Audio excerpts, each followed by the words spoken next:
funny thing, I will just tell you this story. I started learning Python, and Python Okay. swallowed me. I tried Anaconda. The thing was not just, I don't know what is going on. It was not just tallying up.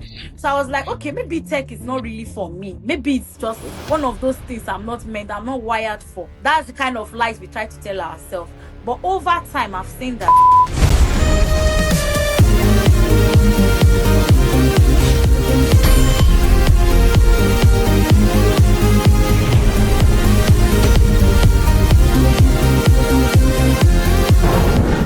Hello guys, welcome back to Tech Journey with DeDataDude, where we share real stories that prove your dreams are valid. Today's episode is unique because we are diving into different kind of tech journey, the world of financial technology and risk management. We have an incredible guest, Elijah-Adejare, who has gone from First Bank Nigeria to becoming an associate relationship director at HSBC in just over 2 years in the UK.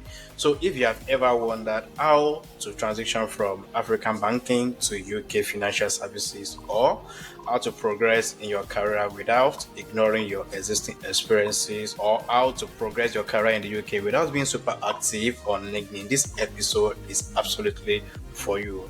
And before we dive in, I want to appreciate everyone who has been watching this show, who has been referring the show to friends and family. Thank you so much. And the only support that we can do for us is to also hit that subscribe button, tell a friend to tell a friend, and don't forget to subscribe again. So, well, let's welcome Hilda to the show. Hi. So, let's quickly dive into your journey. Your Yeah. journey from Nigeria to the UK is fascinating, from First Bank to HSBC. Can you take us back to the beginning of the story? Okay, yeah. So joining HSBC actually has been my dream and goal. So HSBC was in Nigeria as far back, I think 2015, 2016. When I joined the banking in 2018, I had this friend who got into HSBC. Then you have to go to South Africa to do the training process. They were really paying like really good against all the normal national banks in Nigeria then. So it was my desire, my dream to get my experience with First Bank and then move on to HSBC Nigeria then. And then 2019, the office closed. So that dream was like being shut down by that particular action. It was closed because of they had issues, regulatory issues, and then because the geopolitical zones was kind of not conducive for them to continue their business. So they had to move all of their African business to South Africa. My friend that was still working with the bank, they had to relocate him and his family to South Africa. So it was like my dream to finally work in that international bank, because it's an international bank that have presence over 65 countries. It was like my dream has come to an end. But when I came into the UK, I started looking for roles to start doing. So the interesting thing is when I came into the UK, everybody knows as an immigrant, it's not easy for you to get like the corporate office jobs. So we all start doing menial jobs and all that just to, one, pay your bills. You need to pay your school fees and all those things. So what I did when I first came into the UK, I was a healthcare worker. I started working in different care homes as a healthcare worker. So within that space, I was only doing that because I knew my mindset. I knew that place is not for me. Because before leaving Nigeria, I already had that mindset that I was in banking in Nigeria, and I'm still going to go into banking in the UK. So when I came, I started applying. So a friend, that's why connections and relationships are really, really key. I was speaking to a friend of saying how I've been applying. I was getting series of rejections, and nobody's willing to take a student because they don't want to, you can't work full time and all that. You're restricted to 20 hours. So I was telling him, was like, oh, there's this bank, First Direct, that they're actually accepting students. They do part-time, that he even applied for it and he has been successful. And he encouraged me to apply. There and then I got the link and I applied for it. Was First Direct. So First Direct is a group in HSBC. So HSBC is like a group in the UK. They have 3 different entities. There's Next Bank in HSBC, there's First Direct, and then there's HSBC. So I came in under First Direct as a customer representative. I knew I was not going to end there. when I started the role and all that, the role is for truth be told, is for people that just finished secondary school. And then someone that's done their BSc, have banking experience, and then it's even doing their masters. Definitely, I know it was not for me, but it was just a foot in the door for me to get Hmm. into the bank. So what I did was, when I started, like they say, people always say people some things are racist and all that, but for me, excellence is always my watchword. Hmm. That is what can beat racism. If you are excellent at what you do, people will definitely say, whether Wow. she's black, she's white, she's orange, just give her the job. So when I started in the call center, I did so well. I moved to my teams. When I started with my team and all that, I was looking at the way it works. And then I had this interesting conversation with my manager. And I said, okay, at every organization I go to, I just don't want to be a good person. I don't want to be good. I want to be someone that's like great, outstanding, excellent. What do I need? What are the key metrics? What are my KPIs that at the end of the year, you will say Hilda is not just a good, she's excellent, she's a top Hmm. performer. So when I asked her, she gave me some interesting key points to say, okay, if you are doing this, you are doing this. And one of the things is being a team player in the Okay. bank. If someone asks you, if somebody are not being afraid to put up your hand. So if there's an opportunity or some, we need somebody to get this done. Always be the first person. So, oh, I volunteer to do so and so. I want Okay. to. It also build your experience and also help you to network with people within the bank because you get to know different people. I similarly, she told me those are the things that they want to get from someone that's going to be a top performer. I started implementing those things Wow. every week after week after week. So during my calls, I try as much as I can to make sure I wow the customer.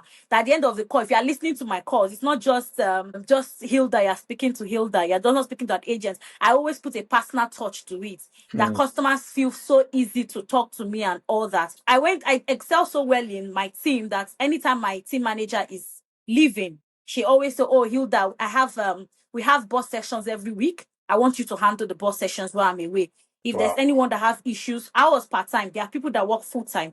There were people that have been in that job for 3, 5 years. But Wow. because I was really proactive in taking on tasks in the job and also helping my team members to grow. So that gave me an opportunity to come forward to help out and all that. So when she came back, I was very plain with her, with my manager. I had to tell her that, okay, I'm almost done with my master's. I want a full-time job.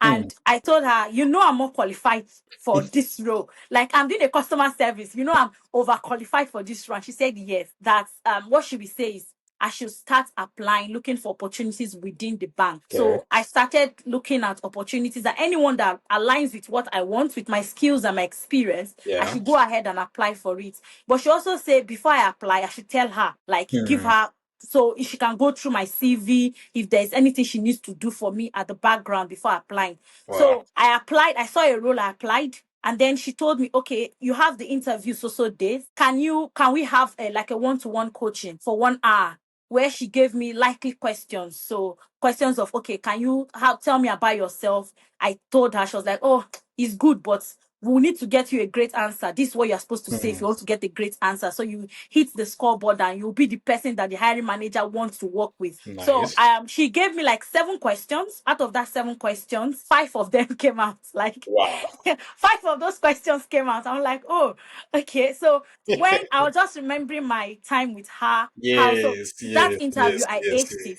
Wow. As a matter of fact, the hiring manager had to call me and to say, okay, hope you have not gotten a role yet because I'm interviewing the last person. But I don't know. There's something that say I want to give you the job. Wow. The line manager also spoke to my manager. Manager, This is wow. the thing I say, yes. It's good I've spoken with her. And she was like, okay, tell me about Hilda. Do you think she's a good pair of hands? That Hmm. kind of a thing. So Yeah, because I've yeah. already spoken to my manager that I was applying for that role, she was able to say good things about, oh, you haven't taken the best hands from me. You are doing so. That's all things all add up. So relationship with people in the workplace really, really Very matters. crucial. Wow. Even my current role, I got it as a result of relationship, building Hmm. relationship with people over Hmm. time.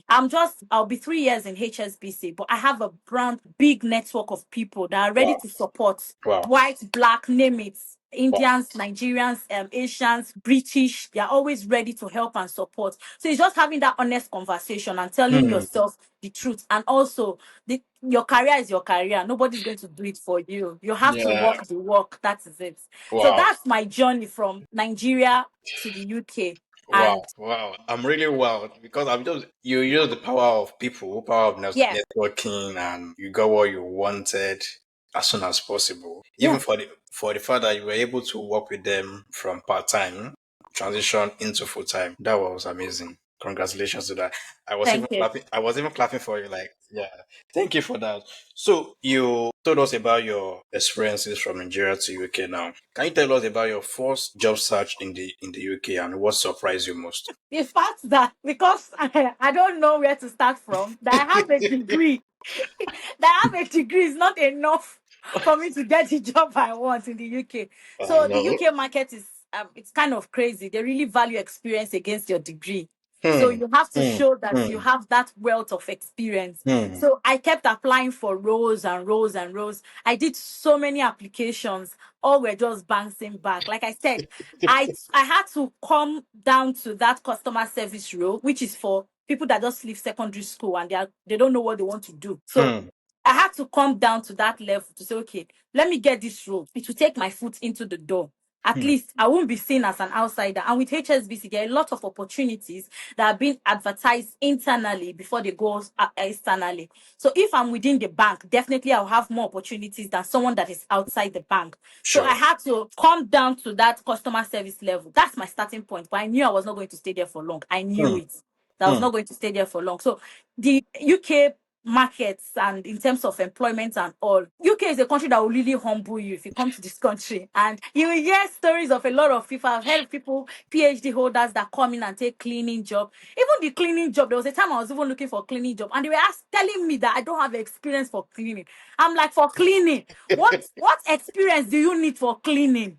Like I clean my room, I clean my what experience do I need? And they were asking me how many years experience do I have in the UK as a cleaner. So it was that bad. So so they really value experience. So when it dawned on me that okay, let me stop looking at the top where I want to be. I want to go. Let me downgrade first, get into the bank, and then work my way through. And that was what worked for me. Wow. UK good you. Yeah. Everyone. Yeah, I can say that you humbled everyone, but it just has their own different ways. Like the country humbled everyone. You grow up. Thank you very much for sharing that.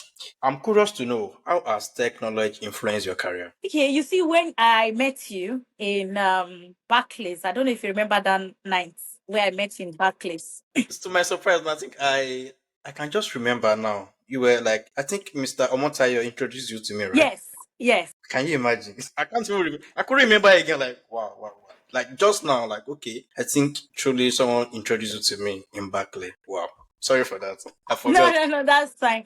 So that night, I remember when Omotayo, I was telling him that okay, I want to advance my tech skills, most especially Excel. That's something that is being used in the workplace, and I'm getting this new role. And it's going to Okay. be having to do with lots of Excel. I don't want to be confused and looking like a JJC. So I need to start preparing myself for the role. So I told him about it. I was like, there's a guy that's in fact will help you out and all.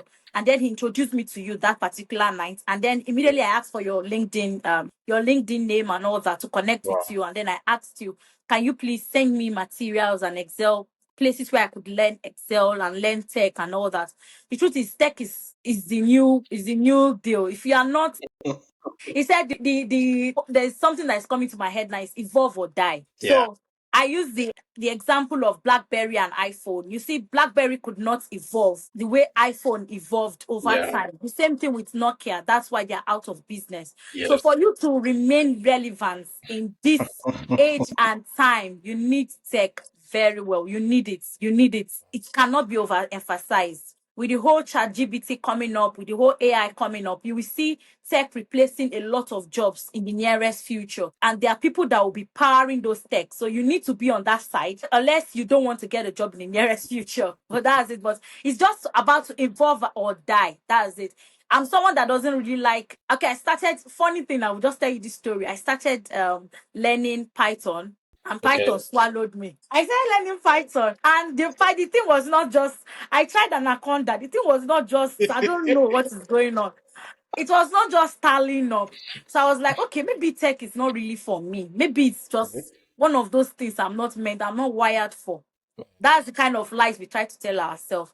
But over time, I've seen that it's really important. I'm like, okay, maybe it's not those technical core tech and coding. Maybe my kind of person is more of the, okay, Excel, Yeah. understanding how to prepare tables during presentation and all that, data visualization using Power BI and Yeah. all those things. So maybe I'm that kind of a person. And because in my role, we do a lot of presentation and all to senior stakeholders. And you Wow. can't just be putting figures in tables. You need to make it so presentable and so relatable that they can understand what you're trying to say. So Hmm. that's where tech is important. If you don't have those skills, you can't just be using Microsoft Word and be explaining, Sure, okay, the sure, word. So sure, you need sure. those skills in my current role. It's really, really important. And that has Wow. really helped me. Wow. Thank you so much. Because I totally forgot. But now, like, I'm even happy that I was able to help, to send you some resources that night Yes. because I couldn't remember anymore. I couldn't remember anymore. So sorry Yeah, for it that. happens. Sometimes the Yeah. people you help, you can't remember them, but they remember you for life. Thank you so much for that. So now you achieved distinction in your master's while pursuing professional certification. How did you manage that balance? It wasn't easy. Firstly, when I came into the UK, because I already had a first class in my first degree, I Okay. knew the for me to prove that that first class was not a fluke, and that for me to replicate the same thing, I need to have like the best and be the best. So I already set up my mind I was going to graduate with a distinction. Distinction. Okay. Yeah, I already wrote my name on the wall in my room. I wrote Hilda Ah, distinction. Yeah, yes. wow. So it was not easy. I made a lot of sacrifices. Hmm. Lots of sacrifices. There were so many events I had to turn down. There were so many gatherings I had to say no to study and try to read up. So it wasn't easy. I remember 2020 Christmas. There was no Christmas for me. I didn't celebrate Christmas and New Year. I was Wow. on my system throughout. If as a matter of fact, New Year, I did 4 days straight up without Wow. sleeping. Wow. Yes, just to submit my Just a- final coursework and then my dissertation. There was a particular week that I had to stay up Wow. to submit my dissertation. It took a lot and lots of sacrifices. And then there were Hmm. sometimes I had to explain to. Then I was working part time too. When school work was just too much, I had to call my manager and say, "Please, can I take some time off? Like I can't at this point." So wait, you were schooling, doing Yes, part-time job, working. and stay Yes. pursuing professional certification. That's Yes, and I also have a family too, and I have a son. Yes, so it's all about prioritizing your hmm. work schedule. I'm someone that assimilates very fast in the morning. Hmm. So what Hmm. I do, I tend to wake up as early as 5, Hmm. read up from 5 to 7. Hmm. That's what I do. And then from 7, I try to see if I can fix my family breakfast and all that.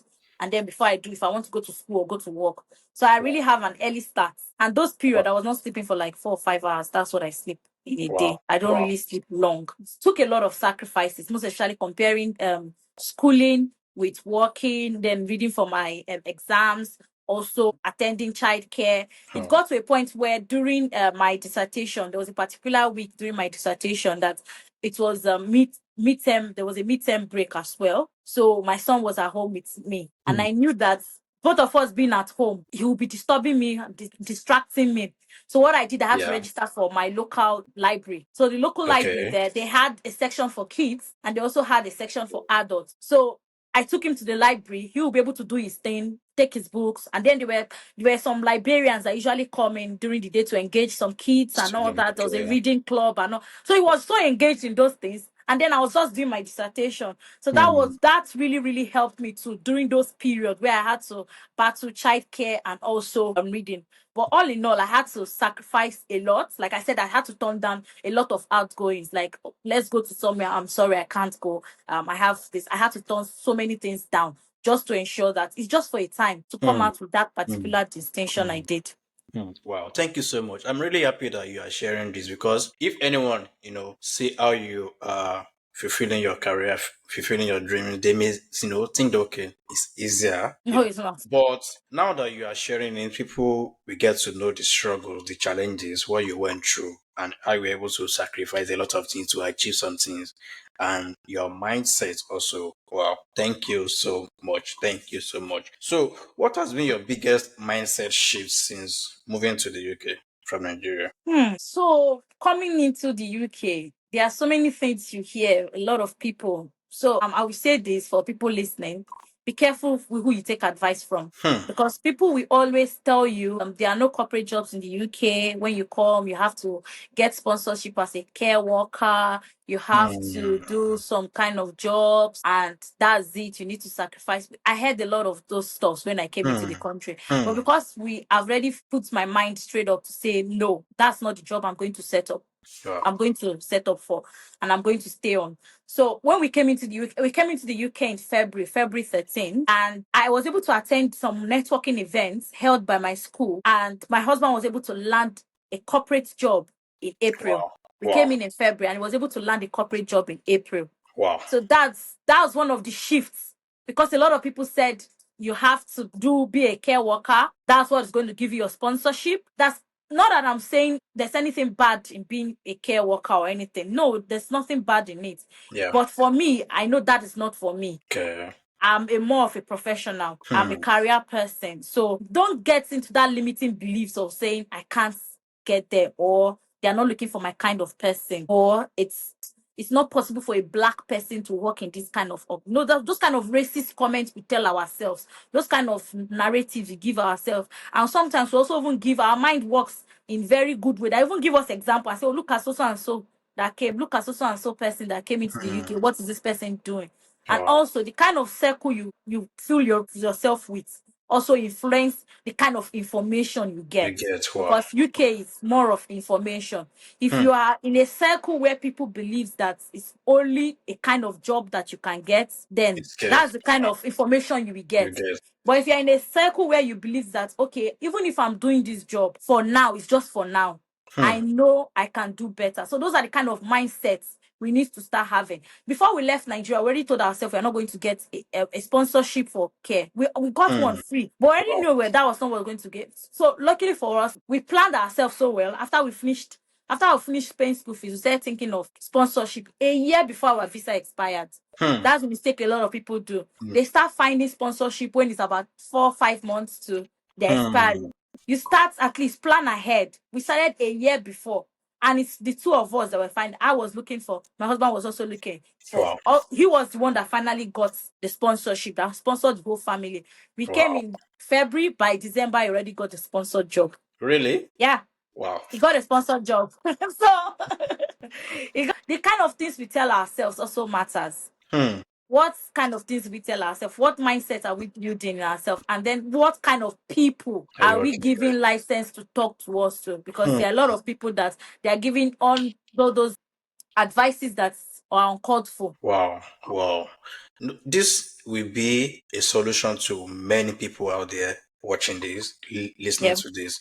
Because what you actually said, I could relate with it. I met some people because I also graduated from GCU. Yeah. So after a lecture, they were just talking that okay, even despite of everything, they will still need to pursue care career. Like what? And I know some of them that some of them were career person, managers maybe in Nigeria. Some of them were doing well. I was like, what happened? They were like, that was the only thing that they told them that they were like, that's how they could get sponsor. Like, Yeah. no, just there are a lot of things. You just lack information. I told them Yeah. that like you just lack information because they always like they see me as a weird person.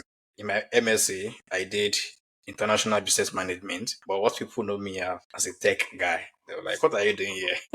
Well, I know what I was doing there.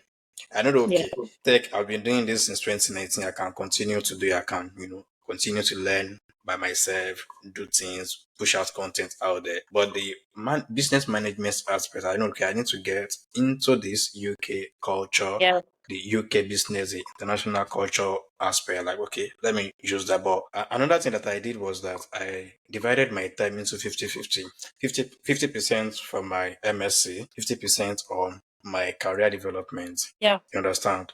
The networking aspect, Yeah. trying to build my brand in the UK.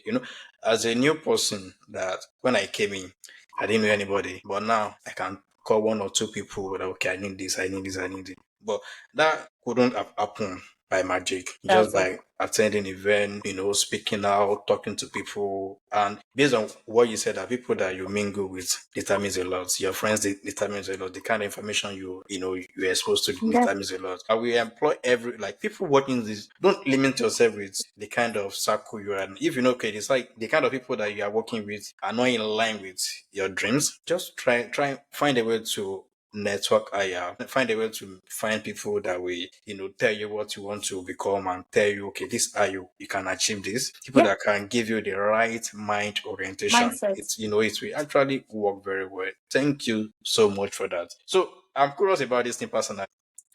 You have managed to progress, without every LinkedIn presence. What alternative, networking strategy work for you? Because Okay. what we know, like most people know, is that you need to make use of LinkedIn. LinkedIn. I went through your profile, like I only saw like two posts for you. So please tell us. Okay, I'm not really a social person. I'm Okay. really a private person. In fact, my LinkedIn page was designed and worked on by my husband. He's the one that is so this like, oh, you have to be on LinkedIn. That because he got a job on LinkedIn when we were back there in Wow. Nigeria. So it Wow. was like there you have to network, you have to and me, I'm kind of person that I don't like posting. Hmm. Even naturally, I don't like posting. I don't like it's, I don't know. For me, I don't know. There are so many events that I've done that someone be like, this should be on LinkedIn. Post this on LinkedIn. Post. Wow. Let us see your presence. So I connect with people on LinkedIn, but to say I post, no, no, no, no, I don't do that. So what I instead do, I'm a very social person. I'm Okay. someone that I can walk up to anybody. I mean Okay. anybody, and tell them like if I see you and I like your value system. Oh, I love you. I listen to so and so. I listen to so and so. What's your thought on this and all that? And just look for a common ground. And this has really helped me. Hmm. So anytime I want to go for an interview, I try and check if the person is on LinkedIn. I go on LinkedIn, check the person's profile, check Hmm. what the person have done, check what the person have said. Maybe there's one thing that I can connect with the person during the interview. Because the truth about it is, in as much as we try to say things are you get things on merit, you also get things on based on subjectivity. What people perceive you to be. If you are Yeah. perceived as being smart, they will definitely call you smart and employ you for the job. But if you are Hmm. not perceived as such, you won't get such. And I try as much as possible to make personal connections with people. So Wow. I HSBC is really a big bank. So we have different programs that is being run by the bank, different events. I sign up for those events. I go Okay. to those events. I listen. Hmm. I take down notes. If there's anybody I see, be it the MD, if I be an MD, if I be this thing, and I like you, You after that connect. event, I'm going to drop an email. Hmm. I'm going to drop an email. Oh, hi, this is this. Hmm. I did this and this and this. You spoke about this. I thought, and then I'll Wow. send the email. Wow. Sometimes only one person haven't responded so far, but anytime I've attended those events and I saw someone to connect with, they Hmm. usually respond. The turnaround the people give were like, oh, it's like having that personal touch with people. I was at an event in London, sponsored by the bank, and I met this lady. She's in HR and she's really top up there. And she was a black person too. And I was like, Okay. oh, this shows us that there are so many blacks that can achieve lots of things. And we started talking. And then Wow. after the event, I sent her an email. I didn't even know she has an executive assistant. Assistant. I just sent that email straight off to her. So she responded and then said, thank you, this, that. I then asked for a one-to-one session with her because Hmm. I wanted to switch my career from the risk to the associate one that I got now. I Wow. wanted someone to help me to advise. So I asked her if she's okay for a particular time slot and all that. And she was like, sure, fine, that she'll pass me through her executive assistants to book a time for us to catch So, up and all that. This woman is really, really big, but I was able to connect with her. That's my kind of person. If I hmm. see somebody that I really like, and I've done that times and over. My coach, my career coach, I met him in an event. He was talking. It was a panel, and he was one of Okay. the panelists in that this thing. He was Okay. talking, and then I just like, I like this guy. He sounds like a warm person. Hmm. Right there and then, as he was talking, I sent him a Teams message on Teams. Oh, hi. He responded. I was like, can I connect with you? He said, yes. He said, that's fine. And then we had a section the next day. Like Wow. I literally met this person. The next day we're having a section. Those I went for another program in the bank, organized by the bank for Muslims. I'm not a Muslim. So it was Okay. organized by the Muslim Network to celebrate International Women's Day. So I Okay. went. I met a guy. He's someone that I look, he told us his career journey, how he struggled, how he became from a May sorter now to an MD. I was like, wow, that story is inspiring. After then, I just sent him an email. I would like you to be my mentor. Bam. After writing I just went straight. It was like, oh, that's fine. I have a lot of people that I mentor. Don't worry, we can book one-on-one section every month. And then I have lots of mentors. That's how I've been able to build my network. So for me, it's having that personal touch with people. When I talk with people, having that personal, we have common grounds that we can relate with. It's easy for someone to go on LinkedIn and search for somebody's name and you just connect with the person. But if you don't talk frequently with that person, you're going to Yeah. lose touch. Yeah, Over sure. time, the person will not even remember your name anymore. So and That's so. true. That's But if true. we are always connecting, we have a conference. When you go for a conference, try as much as you can. Get 10 people that you don't know. Connect with them. You guys can talk about random things. You can talk about food. You can talk about drinks. You can talk about family. If the person is a family person. If it's not family, if it's a work person, talk about work. Talk about little things that you can use to connect with people. That's what has worked for me. So I'm not really big on LinkedIn presence, but I connect with people. Once we start talking and everything, I'll go and we just become friends. But we Wow. still have our personal touch and all that. That's what has worked for me. Wow. That is fantastic approach to networking. Wow. Applaud for you. Thank you. Thank you very much.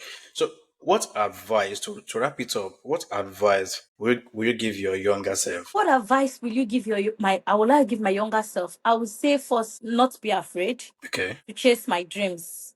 Not to be afraid. You get different no's. It's just one Hmm. yes. You just one yes. When I wanted to make switch to my current role, I applied and applied. I did over 55 applications. Wow. I got 10 interviews and all of them were not successful. But what I've learned was I learned feedback. I got feedback from people to say, okay, you could have done this better. You could have done this, incorporated it. But I was not afraid. I'm being determined and resilient to what you want. Hmm. It's not just going to come on a platter of gold. Some people, they might apply for one job and that's the job they get. But it's never worked for me like that. I Hmm. always apply for several and get several rejections. Injections. Times where sometimes I start doubting myself. Sometimes Hmm. there was a particular one that I cried because I felt I've gotten the role. I Oh, cried. I literally cried for that wow. particular role. And Wow. like, what's going on here? So I would advise my younger self not to be afraid. Hmm. The next one I would say is network more. You see, it's good you are doing a good job. Two things. Know what you are doing and who knows you. You Hmm. see, who knows you really, really It matter. matter. Not who Know you what know. you are doing, know what you are doing. But who knows you? Who Wow. knows the skills that that they need? Hmm. Who knows you really, really matters. Hmm. And in as much as we try to tell ourselves everything is all about merits and all that, Hmm. most of the conversations about pay increase, most of the conversations about promotion, most of the conversations that will lead you to the next place in your career is done behind closed door where you will not Yes. be. It's Yes. someone that we need to speak on your behalf. Hmm. So this is something that worked for me. I will say this, you need three people to move your career forward. You need a coach, you need a mentor, and you need a sponsor. The Hmm. coach is the one that will always be talking with you, guiding you, providing guidance for you. So, okay, this is what we're supposed to do. They'll always be there available. A mentor will also help you to shape your career to say, okay, I've done it this way and I failed this way. Don't do it this way. Do it this way. But you see the third one, a sponsor. A sponsor Hmm. is someone that will talk about you where you're not even in the room. Hmm. My current role, I will just give you a brief story about what happened in my current role. I went for this interview, and that was the interview I told you after everything. I Yeah. felt I nailed it because I even came up with a 90 days plan. Like what I would do if I get the role in the next 90 days. I came up with a plan. I shared the plan, gave a wonderful presentation. Obviously, unknown to me, there's someone that came to that interview that was also, but someone has spoken about him. Hmm. It was recommended. Exactly. So he was recommended by a very senior person. So Oh. because the hiring managers don't want to, they didn't say that, but because they don't want to offend that senior person, they Yeah. actually gave it to that person and not Hmm. me. I cried. So, but what happened was the That was person quality. said, yeah, the hiring manager said, don't worry. I will take your CV and your hiring notes Hmm. and any role that come up. Not just, I have a lot of contacts, not just within my team. I will Wow. share your CV around. I will share it. And he kept true to his word. He acted as my sponsor. Wow. So he sent me mail and I'm like, okay, have you heard anything? I said, no. Have you applied? I said, no. He said, okay, there's a role coming up. I've spoken to the person about you and I've said good things about you. Wow. I'm sure they want to just go and send an email to that person. So he has already done like a background work for me. Yeah. So me coming up and saying anything is just giving credence to Sure. what he has Yes, said. sir. So a sponsor is really, really important. He really helped that. He was the one that recommended me for that particular role. And when I went there to do the interview, I was just saying things that were like, yes, that's what the guy said. That's true. That's so. Good. So Can you imagine? yeah, so you actually need those kind of relationship. People that will recommend you and say things, good things about you where you are not there, when you are not there. So those 3 key relationship, I would say, is very, very important. That's what I would say to my younger self. And also be the best at what you do. You see, excellence, like I said, nothing can beat excellence. Someone is good, whether he's orange, is whatever, because he's good. I follow football a lot because Messi is good. When he won the world, they won't say, let's give it to somebody else, because they will definitely give it to him because he has paid his time for it. He has done a lot of sacrifices and all that. Because you are good, once you are good at, and it takes a lot of sacrifices. Yes. So being good at what you do is something that has to be continuous. It's not just a one-off. It's not a sprint. It's a marathon. You have to continue like that, delivering excellence at every point in time. Wow. And also, not just when you come into a role and be doing things the way everybody is doing it, but also start thinking, how can I do this better? So what I'll tell myself, anytime you're going into a new role, Hilda, please always think of, how can I do something better? If there's a process that is being done, how can I make this better? How can I add value? That they will say, oh, it was so and so that brought up this idea. And this project was the idea of so and so. All those things really matters in an organization, and you get recognized even to the top if you are good at what you do, and you also think outside the box. Think of what else can I do? Not just doing normal, okay, they say we should do it this way. And you start asking, why are we doing it this way? Is there any reason why it's done this way? So those are some of the things I would tell my younger self. Hard work pays. Hard work pays. It pays big time. It's just going to take a lot of sacrifices, but it pays. Wow. A big shout out to Ada for sharing us our journey. This is incredible. Wow. Thank you so much for sharing your journey with us, Ada. You're welcome. Me personally, I've learned a lot from this. I've learned a lot. Thank you so much. So to our listeners, if Ida's story resonated with you, remember the key takeaways she shared with us. Please take note and action on them. Before we go, our listeners would love to connect with you and follow up with your journey. Where can they connect with you? Yeah, if like I said, I don't post on LinkedIn, but if you send me a friend request, I respond. If you chat me up on LinkedIn, I respond. I'm quite responsive on LinkedIn. Just that I don't post. But one of my New Year resolution is to be more active. I don't know how it's gonna go. I'm someone that will say this is my New Year resolution. By June, I'm like, let me leave it. It's not my thing and all that. But when I see people post on LinkedIn, I'm like, wow, that's good. Takes a lot of courage to post on LinkedIn. To be fair, it takes a lot of courage. Yes, because I feel LinkedIn is a place where a lot of people, you see a lot of profile. I'm like, have I just started my own career? Or where was I? Wow. As she But if has you said post it. on LinkedIn, yes, Wow, that's good. I'm That's quite good. responsive on LinkedIn. Okay. As she has said, please connect with her on LinkedIn at Elijah-Adejare.